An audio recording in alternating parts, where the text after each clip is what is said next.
I started writing the Passion of Suavity's Mouthpiece album in 2009, probably would have been in the summer. And my goal with the project was to create a big band jazz album by the time that I had turned 20.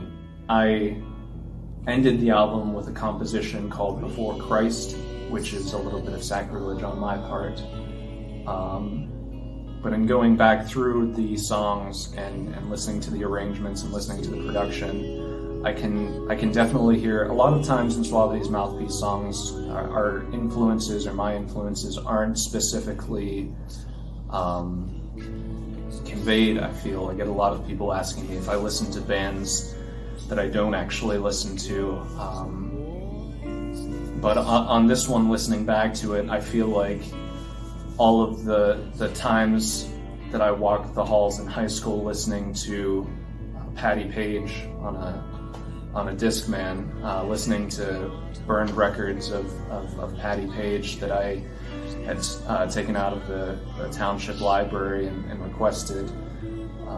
That all shines through in a song like Before Christ, and especially in the production where you can hear the multi-tracked voices and especially the different filters that were put on the voices to sort of sound almost submerged, like a song like Tenderly by Patti Page. The melody for the song is actually one that had its gestation years and years previously, when I was just recording cassettes by myself in my bedroom.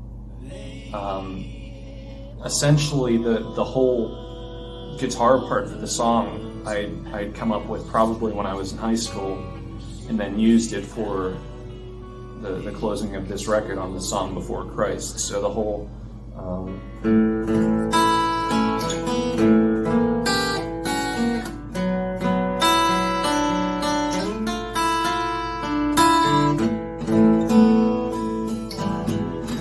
so that whole thing was conceived of long before this project, but definitely the feeling of it after the whole braggadocious brass of the rest of the album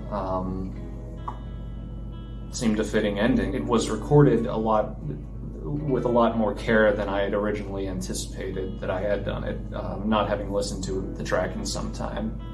So I think it does become one of the standout tracks, even as you close the album.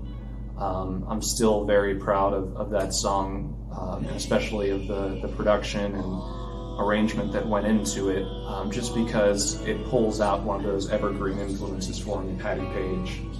I'm always going to listen to Patti Page. And it was just something that really tied me back to years past, so it becomes a good sort of diary entry for my listening habits.